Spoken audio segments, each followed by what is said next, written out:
अस्सलाम वालेकुम। आज की इस वीडियो में एक्सरसाइज 2.6 क्वेश्चन नंबर 5 डिस्कस करेंगे।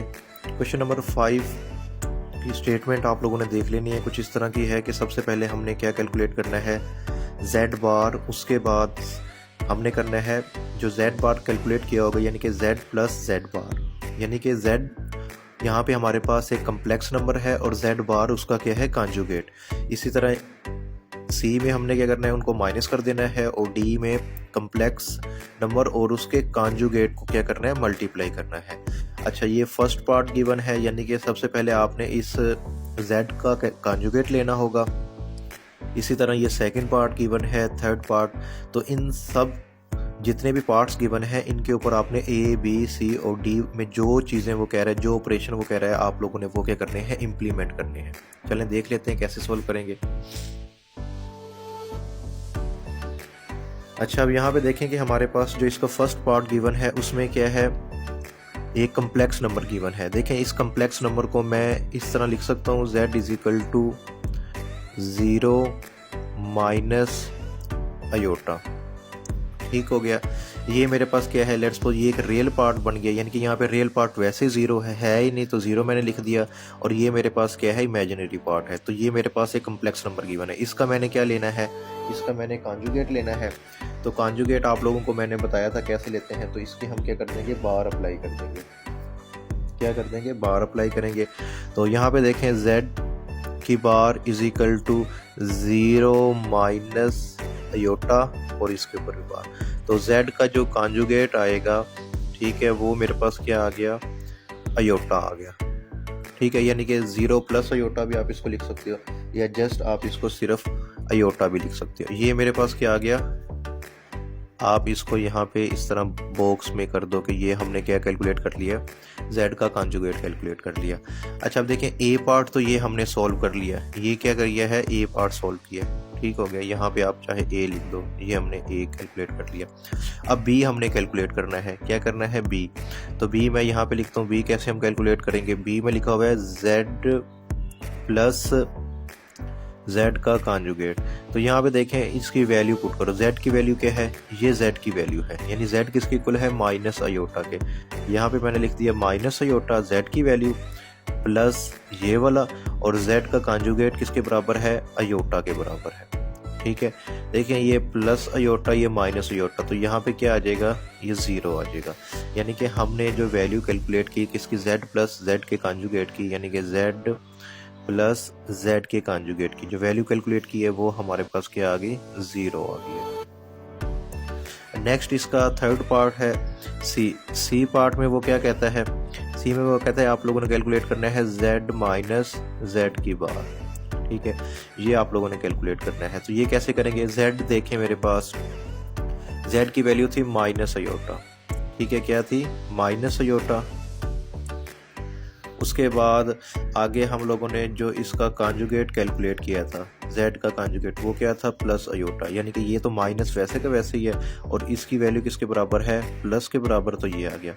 और इन दोनों को जब हम सम अप करेंगे तो ये क्या हो जाएगा, -2 अयोटा। तो यहाँ पे हमारे पास किसका वैल्यू हमने कैलकुलेट किया है, z माइनस z का कॉन्जुगेट। तो ये हमारे पास इसका भी आंसर हमने क्या कर लिया, कैलकुलेट कर लिया।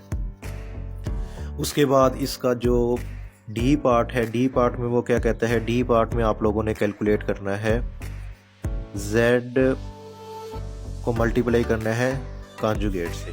ठीक है, तो इसको हम कैसे करेंगे, ये देखें z की वैल्यू मेरे पास क्या है, माइनस अयोटा। तो यहाँ पे मैंने ब्रैकेट में लिख दिया माइनस अयोटा, और z के बार की वैल्यू क्या थी, यानी कॉन्जुगेट की वैल्यू क्या है, अयोटा। तो यहाँ पे मैंने क्या लिख दिया, अयोटा। अब इन दोनों को मल्टीप्लाई करें, अयोटा अयोटा से मल्टीप्लाई होगा, ये हो जाएगा अयोटा का स्क्वायर, साथ में माइनस है तो ये माइनस आ गया। अब आप लोगों को मालूम है कि अयोटा स्क्वायर किसके बराबर होता है, -1 के बराबर होता है। तो माइनस माइनस प्लस 1 आ जाएगा, तो यहाँ पे जस्ट 1 आ गया। तो ये मैंने किस चीज़ की वैल्यू कैलकुलेट कर ली है, ये मैंने वैल्यू कैलकुलेट की है z माइनस z बार, सॉरी z और z का कॉन्जुगेट जो मल्टीप्लाई हो रहे थे उनको कैलकुलेट किए हैं। उसके बाद नेक्स्ट देखें मेरे पास इसका इसी क्वेश्चन का, यानी कि हमने ए बी सी और डी पार्ट कैलकुलेट कर लिए। ये क्वेश्चन अब क्या हो गया, कंप्लीट हो गया। इंपॉर्टेंट शार्ट क्वेश्चन है। इसका हम नेक्स्ट पार्ट देखते हैं। नेक्स्ट पार्ट हमारे पास गिवन है।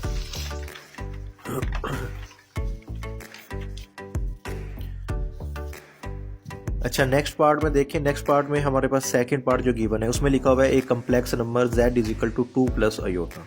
ठीक है, इसमें भी हमने a b c d ये सारी चीज़ें क्या करनी है, कैलकुलेट करनी है। तो ये भी बिल्कुल आसान है। सबसे पहले तो मैं a कैलकुलेट कर रहा हूँ। a क्या है मेरे पास, देखें a की वैल्यू मेरे पास है, जो a मैंने कैलकुलेट करना है वो करना है z का कॉन्जुगेट। ठीक है, तो ये देखें ये z गिवन है ना, तो इसका मैं ले लेता हूँ कॉन्जुगेट। ठीक है, ये z लिखा है, इसका मैंने ले लिया कॉन्जुगेट। तो z का कॉन्जुगेट या कम्प्लेक्स नंबर का कॉन्जुगेट क्या आएगा, 2 माइनस अयोटा। ठीक है, ये कंप्लीट हो गया। अब मैं b पार्ट सॉल्व करता हूँ। b पार्ट में देखें, b पार्ट मेरे पास लिखा हुआ है, वो कहता है कि कम्प्लेक्स नंबर और उसका जो कॉन्जुगेट है उनको आपने क्या करना है, सम अप करना है। तो ये देखिए यहाँ पे कम्प्लेक्स नंबर की वैल्यू क्या थी, 2 प्लस अयोटा। तो यहाँ पे मैं लिख देता हूँ 2 प्लस अयोटा, फिर आगे प्लस, और कॉन्जुगेट की वैल्यू क्या है, 2 माइनस अयोटा। तो यहाँ पे मैंने लिख दिया 2 माइनस अयोटा। तो यहाँ पे देखें अयोटा से ये अयोटा कैंसिल हो गया, ये प्लस का माइनस का 0 आ जाएगा, 2 प्लस 2 क्या हो जाएगा, 4 हो जाएगा। तो मेरे पास z प्लस z के कॉन्जुगेट की वैल्यू क्या आ गई, 4 आ गई। नेक्स्ट मेरे पास वो कहता है कि सी पार्ट में आप लोगों ने क्या कैलकुलेट करना है, सी पार्ट में आपने कैलकुलेट करना है z माइनस z का कॉन्जुगेट, इनको माइनस करना है। सबसे पहले तो इसकी z की वैल्यू पुट करें। z की वैल्यू क्या है, 2 प्लस अयोटा। तो यहाँ पे लिख दिया 2 प्लस अयोटा, ये माइनस है तो माइनस लगाओ, जब यहाँ पे माइनस हो तो यहाँ पे ब्रैकेट लगा दिया करो। z के कॉन्जुगेट की वैल्यू क्या है, 2 माइनस अयोटा। तो ये आ गई 2 माइनस अयोटा। अच्छा, अब यहाँ पे देखें कि अब हम क्या करेंगे, 2 एज इट इज रहेगा, प्लस अयोटा भी एज इट इज। अब ये माइनस क्या करेगा, जब ब्रैकेट को रिमूव करेंगे साइन चेंज हो जाएंगे। ये प्लस का 2 था, माइनस 2 हो गया, ये माइनस अयोटा है, ये क्या हो जाएगा, प्लस अयोटा। अब यहाँ पे देखें, अब यहाँ पे जो रियल पार्ट है वो कैंसिल आउट हो जाएंगे, यानी कि 2 से ये कैंसिल हो गया, अयोटा और अयोटा कितना हो जाएगा, 2 अयोटा।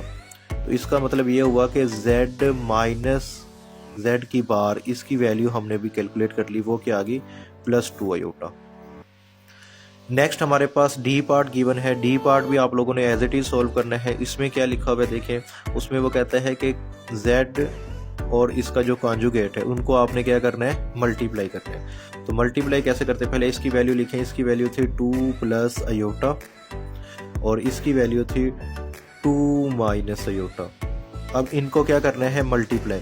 तो मल्टीप्लाई करने का आसान तरीका है, फर्स्ट टर्म 2 लिखो, इस सारे के साथ मल्टीप्लाई कर दो, 2 माइनस अयोटा, प्लस अयोटा लिखो, उसके बाद ये 2 माइनस अयोटा से इसे क्या करो, मल्टीप्लाई करो। 2 टू द 4 माइनस 2 अयोटा, और इसको जब आप मल्टीप्लाई करोगे तो अयोटा को 2 से, तो ये आ जाएगा 2 iota, plus minus minus iota, iota से मल्टीप्लाई को क्या हो जाएगा, अयोटा का स्क्वायर। अब यहाँ पे देखें, ये -2 ये +2 ये कैंसिल आउट हो जाएंगे। ठीक है, यानी कि इनका जवाब 0 आ जाएगा। और ये minus as it is iota square किसके बराबर होता है, -1 के। तो यहाँ पे देखें 4 माइनस माइनस +1 और यहाँ पे क्या आ गया, 5 आ गया। इसका जवाब आ गया है z माइनस z का कॉन्जुगेट। ठीक है, इसके 2 पार्ट कंप्लीट हो गए हैं। अब नेक्स्ट वीडियो में मैं इसका 3rd पार्ट और 4th पार्ट डिस्कस करूंगा। उम्मीद है कि आप लोगों को वीडियो अच्छी लगी होगी। इसको लाइक करें और मेरे चैनल को भी लाजमी सब्सक्राइब करें।